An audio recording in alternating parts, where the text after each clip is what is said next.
Well, I want to talk more about this with our legal analyst, Joey Jackson. Always good to have you with us, Joey. How rare is it that a president could be subpoenaed, and under what circumstances would it happen here? Is it only if he refuses to answer questions?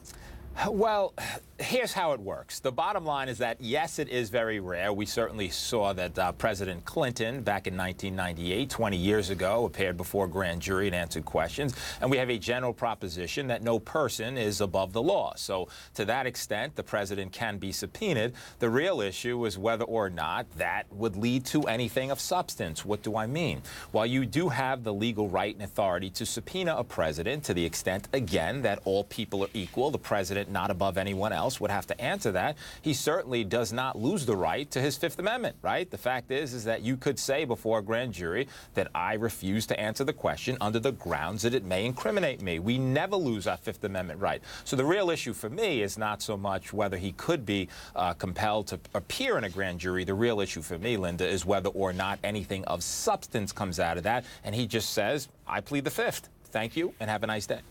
And Joey, it's not just the only way he can avoid answering questions right, by pleading the Fifth. He can also evoke privileges, right? Yeah, he could, but the reality then becomes, to what extent would it be privileged? Remember that this is a special prosecutor's investigation. What they're attempting to do, we know, is to set the parameters by which the president would voluntarily appear. And, we've heard the release of the many questions which attempt to get to the president's state of mind in terms of obstructing justice. And the president does, to your point. Also, he can say executive privilege. But it's not clear to me at this point that the matter, the subject matter for which he's speaking would be subject to executive privilege. You just can't exert executive privilege because you feel like it. There has to be some underlying basis for which executive privilege is warranted. But I think, at the end of the day, remember, we're also talking about, we should remind people, a grand jury, right? Grand jury has 23 members. It's not like a trial where all of them have to agree that something happened or was amiss. All you need is a majority. That's 12. If 12 members of that grand jury say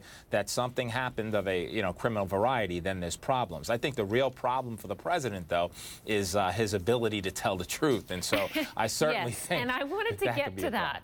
Yes. Joey, because we saw this Washington Post report today that the president has been in office 466 days, yet he has lied 3,001 times. That's more than 6.5 times a day. And we saw that tweet from him today, fearing that he could be trapped if he has to answer questions by this Mueller probe.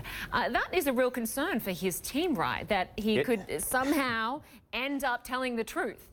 It's a major concern, and here's why. Look, the reality is that you can go before the American people, you could appear on camera, you can puff, you can exaggerate, you can make contradictory statements, as in, only those who take the Fifth Amendment, they're all guilty. That's a story for another day. You could say what you want, right, as you're speaking to the press. When you are under oath and you appear before a federal grand jury, that's a problem. So it's not okay to mislead. It's not okay to misrepresent. It's not okay to puff and exaggerate. You have to tell the truth. It's not okay to be inconsistent. So it exposes him to a greater danger. I'm one that believes that it would be a tremendous mistake if he agreed under any conditions to answer any questions with Mueller because of what you mentioned, Linda. He is not prone to telling the truth, and that becomes a problem. And I also do believe, though, that this is more of a political issue than it is a legal issue. And the reason I say that, again, is because he would then have to explain, why did you take the Fifth, Mr. President? Let's roll the tapes of all the times you said, why are they pleading the Fifth? They must be guilty. That presents a political question, but in terms of the legal issue,